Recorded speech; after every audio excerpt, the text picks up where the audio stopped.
This is a continuation of the midterm review. This is questions number 6 through 10. Number 6 asks you to factor 8x cubed minus 27y cubed. So one of the things that kind of jumps out at me initially, right off the bat, is that I noticed that both of the variables on the x and the y, they're cubed. So I'm thinking, okay, I've got something that's maybe related to cubes. I noticed there's only two terms and there's a minus sign between them. So again, my mind goes straight to the difference of two cubes, which is a formula, and it's actually one of the formulas provided at the beginning of the midterm, but the formula looks like this. A cubed minus b cubed will factor into a minus b times a squared plus ab plus b squared. So I kind of need to identify what did we cube to get 8 and what did we cube to get 27.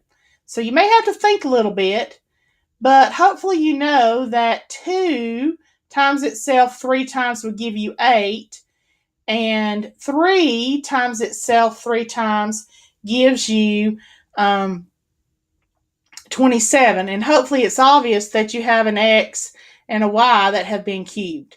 So using that kind of that formula, and I fill in the kind of fill in the spaces there, I'm going to have 2x and 3y are my two factors with a minus sign between them.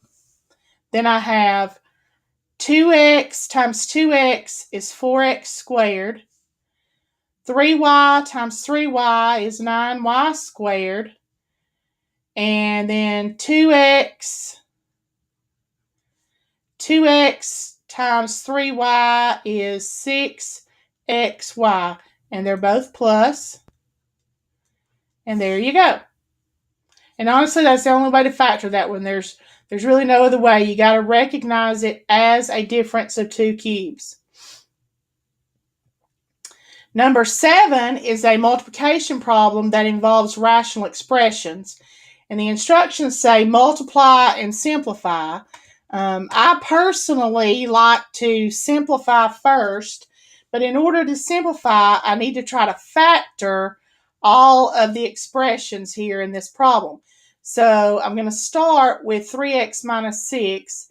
I notice I have a common factor of 3, and I'm going to factor that out, and I have x minus 2 that remains. In the denominator, it's a trinomial. I'm going to factor it by trial and error. I need a pair of numbers that will multiply to 6 but add to 5. And that is a 3 and a 2, and they're both going to be positive, times, and then I factor the other one. X squared minus 9 is a difference of two squares, so it factors as x plus 3, x minus 3.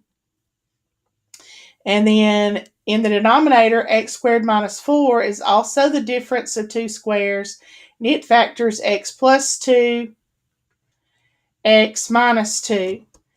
And then we use a process, I call it simplify on the bow tie, because anything that is diagonally across from itself or on top of itself can be simplified. So if I look at the fraction on the left, there's nothing on top and bottom that'll simplify. If I look at the fraction on the right, there's nothing on the top and the bottom that will simplify. If I check my diagonals, I realize I can divide out x minus 2 because there's one in the numerator and one in the denominator. On the other diagonal, I have x plus 3 in the numerator and denominator. So that when I'm finished, I have 3 times x minus 3 over x plus 2 times x plus 2. And that's an acceptable answer. However, Since they did say simplify, they may want you to go ahead and write it this way as 3 times x minus 3 all over x plus 2 squared. And that's an acceptable answer. Either the green answer or the black answer is acceptable. Since it is multiple choice, you may want to know that both answers are correct. Question number 8 asks, what are the critical numbers for the inequality x cubed plus 2x squared minus 3x is less than 0? To find the critical numbers, if you'll recall from the earlier lesson, to find the critical numbers,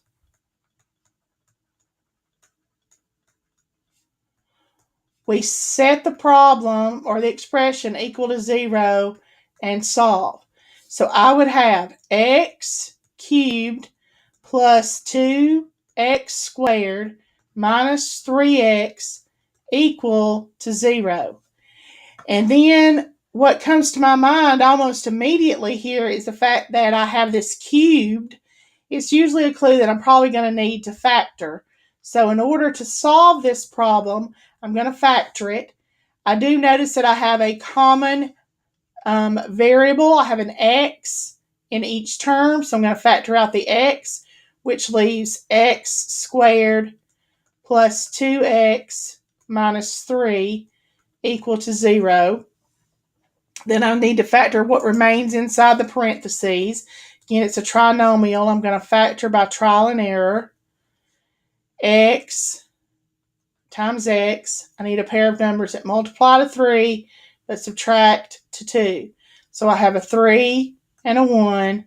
The 3 is positive, the 1 is negative, and that's equal to 0. So I know that one of those three factors, either x was equal to 0, or x plus 3 equals 0, or x minus 1 equals 0,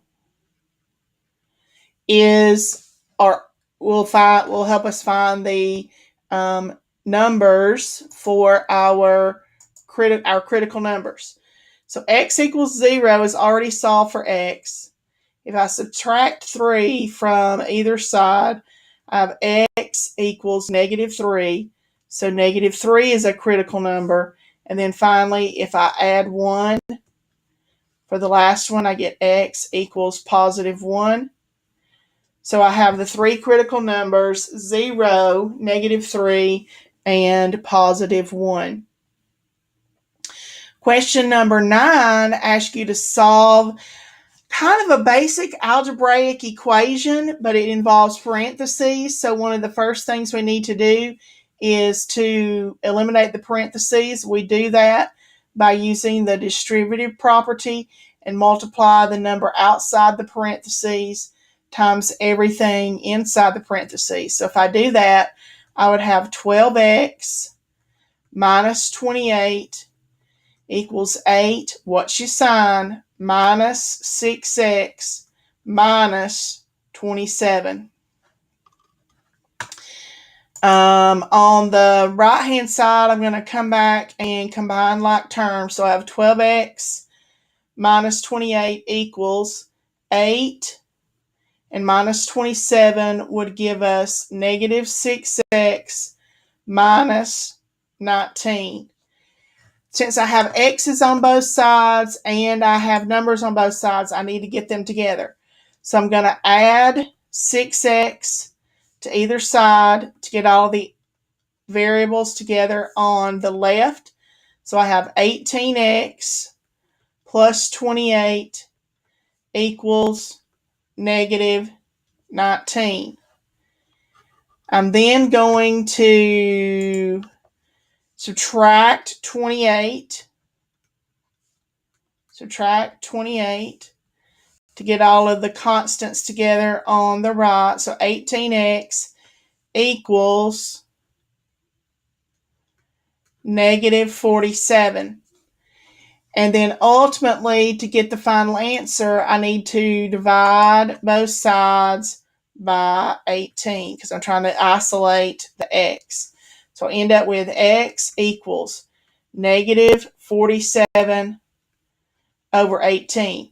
Now, one of the things about the midterm is on the test, you're not going to be able to enter a fraction. They want you to convert that to 2 decimal places since it's not a whole number. So negative 47 divided by 18, when you put it into the calculator to get the decimal, it comes out to be negative 2.611111111. So if we round that to 2 decimal places as instructed, we would enter negative 2.61 into our answer box for the midterm. And finally, number 10, again, they ask you to solve an equation. One of the differences with this equation, though, is it is a quadratic, and I recognize it as a quadratic because it has a squared term. Typically, to solve a quadratic, we need it set equal to 0. I'm going to do that by subtracting 5 from either side. So I have 3x squared minus 14x minus 5 equals 0. Again, factoring is an option. If you don't like factoring, you could do quadratic formula. I believe this one will factor. You can use 15 and 1. So I have 3x plus 1 and x minus 5. Solving each of those respectively for x, I'm going to get a value of 5 if I add 5 to either side. So x is 5. And then for the other one, let's see, subtract 1 from either side. 3x equals negative 1. Divide both sides by 3. So x is negative 1/3. So my two answers are x equals negative 1/3 and x equals positive 5.